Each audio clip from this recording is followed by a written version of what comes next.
નમસ્તે દર્શક મિત્રો, હું છું દિલીપ પટેલ.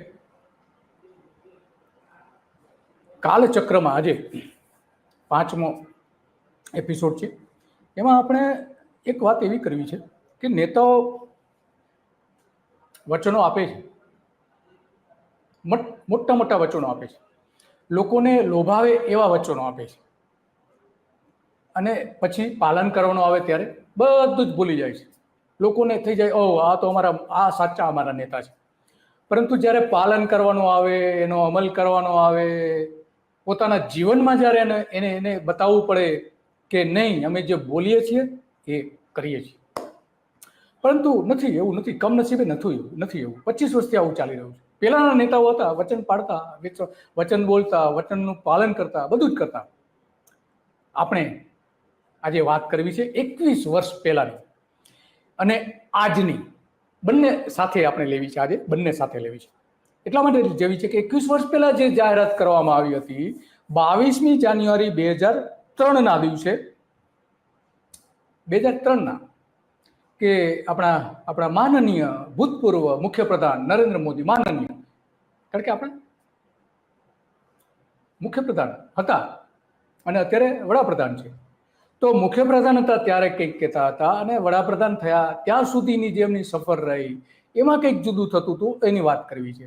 હમણાં જ આપણે ગયા મોદી સાહેબ, માનનીય વડાપ્રધાન મોદી સાહેબ અમદાવાદની મુલાકાતે લઈને, ગુજરાતની મુલાકાતે લઈને જે 4 ઓપરેશન સિંદૂરની સભાઓ કરી, કરોડો રૂપિયાનો ખર્ચ કરી દેવાયું, કરોડો રૂપિયાનું.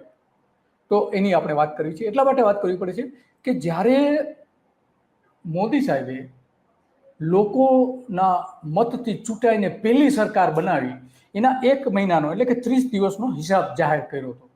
એમાં એમણે કહ્યું હતું કે મારી જે પહેલી મહિનાની જે કામગીરી હતી એ કામગીરી લોકોની, પ્રજાની અપેક્ષાઓને અનુરૂપ રહી હોવાનું એમણે જાહેર કર્યું હતું. પોતે જ પોતાનું સર્ટિફિકેટ આપી દીધું હતું. અને એમણે નવી જાહેરાતો કરવાના બદલે પ્રજાના પ્રશ્નો ઉકેલવા અને વિકાસની વ્યૂહરચના અમલી બનાવવામાં આવે એવા જે પ્રયત્નો થવા જોઈએ ન કરી શક્યા. એમણે એવું કહ્યું હતું કે નવી સરકાર પછી યોજાતા અભિવાદન સમારંભો અને ઉદ્ઘાટન કાર્યક્રમો પરંપરા જે ચાલતી આવી હતી એ હું બંધ કરું છું. બોલો, આ મોટી જાહેરાત કરી હતી, જબરજસ્ત. અને લોકો એટલા પ્રભાવિત થઈ ગયા હતા કારણ કે પહેલી જ વખત ચૂંટાયા હતા નરેન્દ્ર મોદી, અને પોતાની ચૂંટાયેલી સરકાર પહેલી જ વખત બનાવી હતી અને એ 30 દિવસમાં એનો હિસાબ આપ્યો હતો. હિસાબમાં ઘણી બધી બાબતો હતી, ઘણું બધું એમણે કહ્યું હતું. દરેક વિભાગવાર જે મહત્વના કહેવાય એવા 11 વિભાગો એમાં પોતે 30 દિવસ દરમિયાન કેવી સિદ્ધિ મેળવી, કયા વચનો આપ્યા, બધી જ વાત કરી હતી. પરંતુ એમાં આવી જે વાત કરી હતી એની આપણે વાત કરવી છે.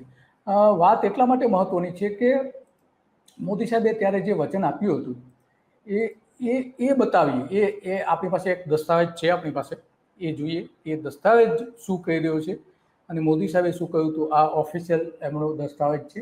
22મી જાન્યુઆરી 2003ના રોજ આ જાહેરાત કરી હતી મોદી સાહેબે. અને એ જાહેરાત જ્યારે કરી ત્યારે હું પોતે પણ હાજર હતો. એમણે જે કહ્યું હતું અને અનેક બાબતો રજૂ કરી હતી સરકારના સત્તાવાર પ્રવક્તા દ્વારા મોદીના નામે, એ આ સમયે હું હાજર હતો. અને આ જે નકલ છે એ સમયે મને આપવામાં આવી હતી, મારી પાસે સચવાઈ રહેલી છે, મોટાભાગની સચવાઈ રહી છે. એમાંની આ એક છે, તમે જોઈ શકો છો એમાં કે રાજ્ય મંત્રીમંડળના પ્રથમ 30 દિવસ કેવા રહ્યા હતા એ આખી વાત આપણે એ સમયે એમને બતાવી હતી. અને એ આખી જે વાત હતી આપણે જોઈએ છીએ કે 21 વર્ષ પહેલા જે કહ્યું હતું બધું જ ઘણું બધું એમણે કહ્યું હતું. તો આ બધાની વચ્ચે એમણે જે કહ્યું હતું એ આપણે લોકોની અપેક્ષા પ્રમાણે થશે, અભિવાદન સમારોહમાં અમે બંધ રાખવાના છીએ, આ સૌથી મહત્વની બાબત એ સમયે મોદી સાહેબે કહી હતી. તો હવે કાલચક્ર ફરી ગયું છે, 21 વર્ષના વાણા વહી ગયા છે, સમય બદલાઈ ગયો છે. આ 21 વર્ષમાં થયું શું? એટલી બધી ભરપૂર પ્રસિદ્ધિ લીધી મોદી સાહેબે કે હમણાં જ્યારે ત્રીજી વખત જે વડાપ્રધાન ચૂંટાયા ત્યારે એમણે સુરતમાં સભા કરી. તો સુરતમાં જે સભા કરી તો એનું સત્તાવાર ખર્ચ જે સરકાર પાસે કલેક્ટર મંજૂરી માંગી હતી એ 31 કરોડ રૂપિયા હતી. 31 કરોડ રૂપિયા. સત્તાવાર માંગણી કરી હતી. બિન સત્તાવાર રીતે તો લગભગ 100 કરોડની આસપાસ સુરતની સભાનું થતું હતું. સુરતની સભાનું 100 કરોડ પહેલી જ વખત આવ્યા હતા. ત્રીજી વખત વડાપ્રધાન થયા પછી છેલ્લી ઉપલબ્ધિ એમની કહી શકાય એવી. તો એ બધી જે વાત થઈ હતી અને એમાં સૌથી વધારે તો એ પોતાનું માર્કેટિંગ કરવામાં, બેનર, બ્રાન્ડિંગ, પબ્લિસિટીથી લઈને ત્યાં જે લગાવવામાં આવ્યું હતું, ત્યાંના કેટલાક જે હીરાના ઉદ્યોગપતિઓ છે એને કેટલીક જવાબદારી સોંપવામાં આવી હતી જેની ખર્ચની ક્યાંય નોંધણી થતી નથી, એવા બધા. તો એ ઇવેન્ટ જે બનાવે છે મોદી સાહેબ, એમાં એમણે જે પહેલી વખત જે પ્રજાને કહ્યું હતું કે અમે આવા સમારોહો નહીં કરીએ, પણ કરે છે, દર વર્ષે કરે છે, દર સરકાર ચૂંટાય છે, અભિવાદન સમારોહ થાય છે, બધું જ થાય છે. લોકોને કઈ રીતે મૂર્ખ બનાવે છે એની આ એ સૌથી મોટી પહેલી ઘટના આપણે, અને છેલ્લી ઘટના આ જે સુરતની બની એ. ત્યાર પછીની જે હમણાં વડાપ્રધાન બન્યા પછી જે કર્યું એ પણ આપણે જોઈશું. તો આ મેદનીને ભેગી કરવા માટે 1200, 1500, 2000 જેટલી એસટી બસો દોડાવે છે, લોકોને લાવે છે. તો એના બધા ખર્ચાઓ કેટલા બધા થાય છે. મૂળ તો આપણી કેડ ઉપર ને, ખર્ચ બધું ક્યાંથી આવવાનું? સરકાર જ ખર્ચ કરવાની છે આટલા મોટા પ્રમાણમાં.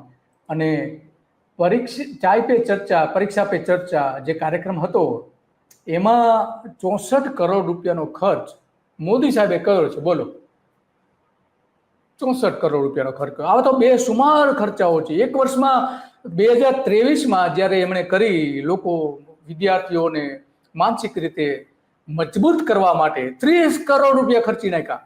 30 કરોડ રૂપિયા એક જ કાર્યક્રમ પાછળ. આ સત્તાવાર છે, લોકસભામાં આપેલી વિગતો છે. તો આ આપણા ખર્ચાળ વડાપ્રધાન, ખર્ચાળ મુખ્યપ્રધાન પોતાનું બ્રાન્ડિંગ કઈ રીતે કરે છે એ આપણે સમજી શકીએ છીએ. કારણ કે આ મોદીની જે ભવ્યતા છે એ ભવ્યતા ખરેખર કાળચક્રમાં એવી ફસાઈ ગઈ છે કે આપણા માનનીય નેતાઓ હતા, રાજકીય નેતાઓ, ગાંધીજી, સરદાર પટેલ, લાલ બહાદુર શાસ્ત્રી, અને ગુજરાતના તો હિન્દુ ચર્ચા સૌથી એકદમ સાદગીથી જીવનારા લોક પ્રતિનિધિ હતા, સાચા લોક પ્રતિનિધિ. એની સાદગી બધી જ બરબાદ કરી નાખી મોદી સાહેબે પોતાના કાર્યક્રમોમાં, અને મજાક બનાવી દીધા. નેતાઓની જે સાદગી હતી એને મજાક બનાવી દીધી. પ્રજાના પૈસાનો માત્ર વેડફાટ કરી રહ્યા હોય એવા ત્યાર પછીના બનાવો છે. નરેન્દ્ર મોદીને તાઇફા કરવાની હવે આદત પડી ગઈ છે. તામઝામ કરવાના બદલે પૈસા લોકોની સમસ્યા નિવારવા માટે. ગરીબી કેટલી બધી છે ગુજરાતમાં, 40% લોકો ગરીબ છે. અને અનાજ કેટલા લોકોને આપે છે? 60-70%. ગુજરાતના 60-70% તો સસ્તું અનાજ આપે છે મોદી સાહેબ, વારંવાર જાહેરાત કરે. આ 24-25 વર્ષમાં બેરોજગારી, આરોગ્યના પ્રશ્નો, જે ખેડૂતોની સમસ્યાઓ છે, એ કુપોષણની સમસ્યાઓ છે, એના માટે આવા તાઇફાઓ નથી કરતા. એ દૂર કેમ થાય એના માટે.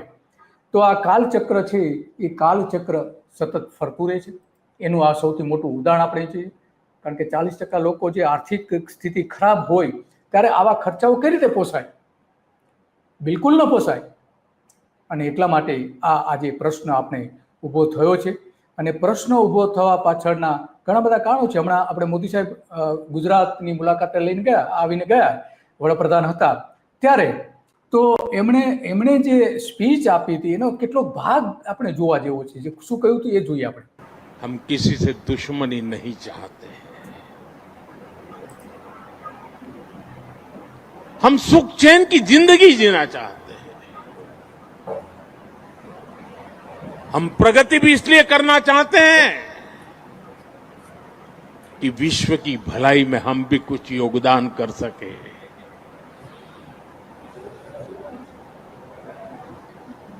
और इसीलिए हम एक निष्ठ भाव से कोटि कोटि भारतीयों के कल्याण के लिए प्रतिबद्धता के साथ काम कर रहे हैं. कल 26 मई था. 2014 में 26 मई मुझे पहली बार देश के प्रधानमंत्री के रूप में शपथ लेने का अवसर मिला.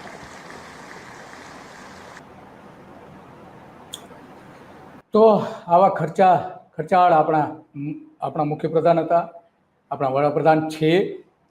અને આ બધાની વચ્ચે આ જે થાય છે ખરેખર ખરેખર બહુ ગંભીર બાબત છે, બહુ ગંભીર બાબત છે. અને આપણા ટ્રમ્પ સાહેબ આવીને ગયા તો ત્યારે કેટલું બધું ખર્ચ કરી નાખ્યું હતું. ટ્રમ્પને ગુજરાતમાં લાવીને પોતાનું માર્કેટિંગ કરીને અને ટ્રમ્પને જાણે કે ટ્રમ્પને મદદ કરી રહ્યા હોય એવું એક પોતે બે મિત્ર હોય, બે મહાન શક્તિ બે મિત્ર બની ગઈ હોય એ પ્રકારનું અહીંયા અમદાવાદના સ્ટેડિયમમાં, ક્રિકેટ સ્ટેડિયમ કે વિશ્વનું સૌથી મોટું ક્રિકેટ સ્ટેડિયમ હતું, અને પહેલા વહેલા એમને બોલાવવામાં આવ્યા હતા અને એમાં એમણે કાર્યક્રમ કર્યો હતો. ગરીબોને ઢાંકી દઈથી લઈને ઘણું બધું કર્યું હતું એમણે. તો એ કાર્યક્રમ પાછળ સત્તાવાર રીતે અને બિન સત્તાવાર રીતે લગભગ 800 કરોડ રૂપિયાનું ખર્ચ થયું હતું. તમામ પ્રકારનું ખર્ચ આવી જાય એમાં કર્મચારીઓ અધિકારીઓનો પગાર આવી જાય, લોકોને લાવવા જવા માટેની બસની વ્યવસ્થા કરવામાં આવી, કારણ કે 1 કરોડ લોકો સ્ટેડિયમમાં ને 1 કરોડ લોકો રસ્તામાં, આમ કરીને 2 કરોડ લોકોને ભેગા કરવાના હતા. કેટલા થયા એ તો આપણે જોઈએ છીએ. તો એની પાછળના કેટલા તામઝામ પાછળના ખર્ચાઓ જે થયા હતા. તો આ બધા બાબતો છે આપણી પાસે, અને આ કાળચક્રમાં આપણે ફસાઈએ છીએ, લોકો ફસાય છે, નેતાઓ આવે છે, નેતાઓ જતા રહે છે, પરંતુ પ્રજા ઠેરની ઠેર છે. આજે પણ 40% ગુજરાતના લોકો ને આર્થિક રીતે પરેશાન છે. ગરીબી 33% તો ગરીબી છે, 33% લોકો ગરીબ છે ગુજરાતને, અને કહે છે કે ગુજરાત એક મોડેલ સ્ટેટ છે. કયા આધાર ઉપર ગુજરાત એક મોડેલ સ્ટેટ બની શક્યું છે સામાજિક રીતે? જ્યારે એક વ્યક્તિને રહેવાનું પાકું મકાન હોય, એના આવકના પૂરતા સાધનો હોય, પોતાનું ઘર સારી રીતે ચલાવી શકે એવા હોય, એવી ક્ષમતા હોય, ત્યારે સાચી નેતાગીરી કહેવાય. બાકી બધી આપણે જાણીએ છીએ તાઇફાઓ, બીજું તો શું તાઇફાઓ. અને આ કાલચક્રમાં બધા જ ફસાઈ ગયા છે. બસ આજે આટલું, અને આવી જ બાબતો ઉપર આપણે ચર્ચા કરતા રહીશું. નેતાઓના વચનો, ઇતિહાસ શું કહે છે અને અત્યારે શું પરિસ્થિતિ છે, એની બને ત્યાં સુધી આપણે એની સાથે જોડતા રહીશું. નમસ્તે.